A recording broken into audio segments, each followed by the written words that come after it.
It was an average Friday night. I was scrolling through my Discord DMs, filtering through all the DMs of Discord mods asking me for nudes, when I got a message. It was a download link for Team Fortress 2. For free. I don't know what came over me, but I stupidly clicked on it. No, like, really stupidly. Like, TF2 is already free and I already own the game, but whatever. I booted up the game and I got into a match. It was lakeside, but it looked different. Oh, it is because Halloween mode is enabled. Okay, never mind. I tried to find someone to fight, but then I realized there was only 2 people in the server. Me and someone else. And then I saw it. Need a dispenser here. Scream Fortress 13 is here, or as I call it, Framefucker 13. As weird as it sounds, although I've been playing since about 2017, this is only my second Scream Fortress. I never used to play TF2 around Halloween or Christmas until about last year. I have to say though, Valve has actually outdone themselves this year. 6 new maps, the most we've ever seen from a Scream Fortress update. Some pretty good cosmetics, some great war paints, some amazing taunts. It wouldn't be too far of a stretch to say that this is one of the best Halloween updates we've had in a long while.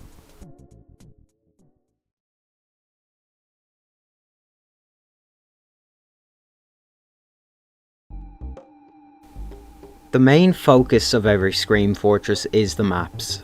And I say this year's maps were very fucking good. I'm going to go through all of them best to worst and just give a quick overview of each map.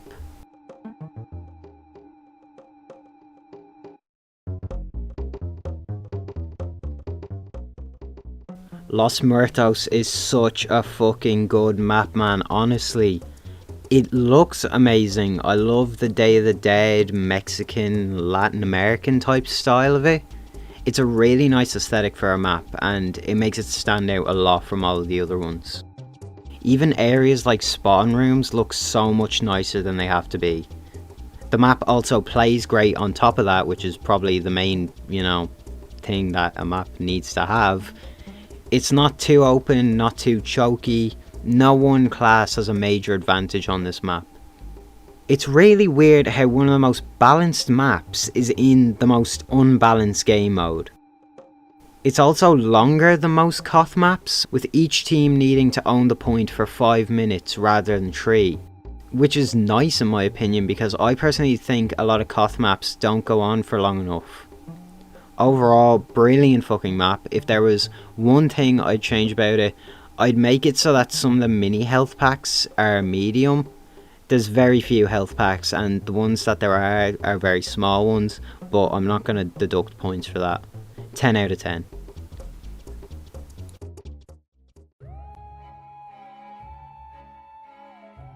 The first arena map in God knows how long. You don't understand how excited I was when this got in. I tried for ages to play arena, but no community servers I can find run it. The layout is really simple but fun, and now when you die you don't just spectate, you can actually be of help to your team by healing them. The roof is one of my only problems with this map. It's easy to just sit up there and spam projectiles, or even just spam projectiles when you're coming out of the gate. It's not too much of an issue, but it's still something to know. Overall, a really good map, 8 out of 10.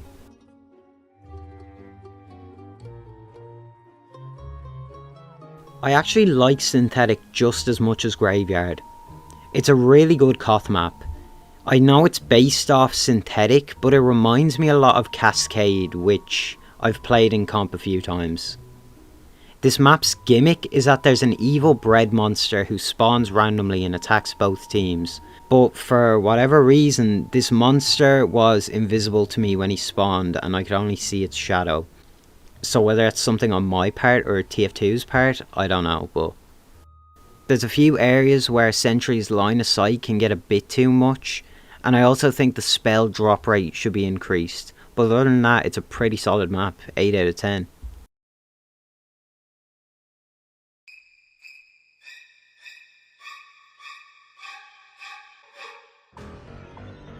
There's not much to say about Armageddon. It's a fairly solid player destruction map, with the pumpkin and the weed killer being a nice theme of the map.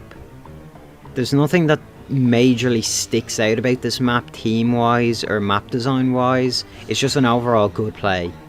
But the landscapes can be a bit dark and the aesthetic, other than the massive fucking pumpkin, doesn't really stick out too much. 7 out of 10.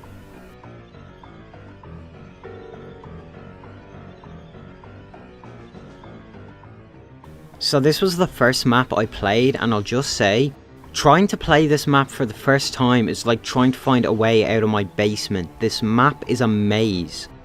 There's a lot of tight corridors, you don't know which doors you can go through and which you can't. And as someone on my team mentioned, some of the points cap times are fucking ridiculous. And yet it's still fun. This is the Halloween version of Dust Bowl. It's choky, it's confusing, and yet it still manages to be fun. There's a lot of spells around, so that definitely adds to the fun factor.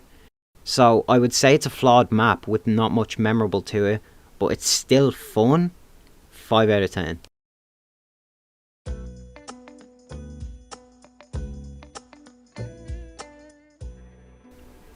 Terror is just painfully boring. There's no major gimmick or anything that makes it very memorable. It's just a payload map with Halloween textures. There's nothing inherently wrong with it, it's just bland. When I first got into it, I thought this was one made in the previous years, since I thought I saw it before. 5 out of 10.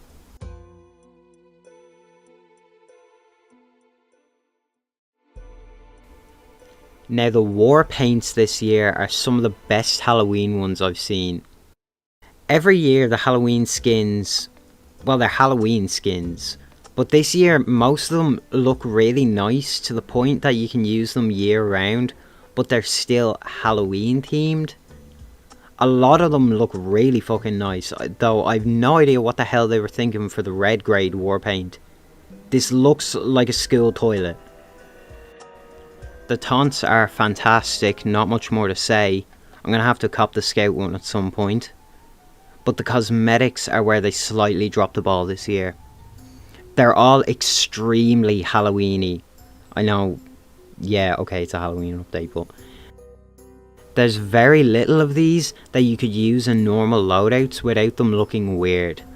Now, all the head changing cosmetics look amazing as they normally do, and they're Halloween restricted, so I got no problem with that. I mean, you can make Scout a bird.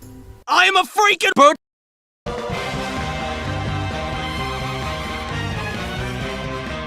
But a lot of the stuff feels like shit that's already in the game, like, wow, another wizard hat, or more candy corn shite. Also, what the fuck is the red again? That's not a red grade.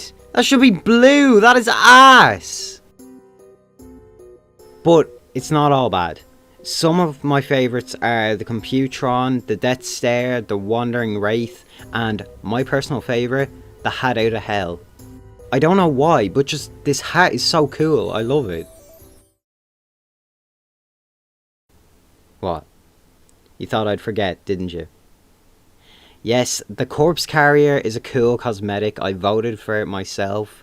I'm just annoyed that they didn't Halloween restrict it. Also, a lot of people see the Scouts doing something else. I don't see it, I'm sorry. And that concludes my first thoughts on this year's Scream Fortress. Now, my opinions might change as it goes on, but I genuinely think Valve knocked it out of the park with this one. And I think the effort they put into it may be a sign that they're finally starting to care again.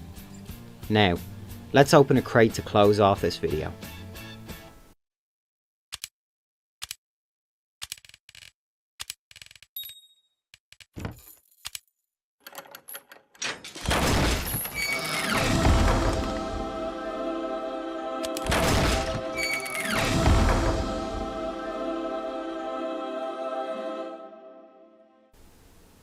Oh.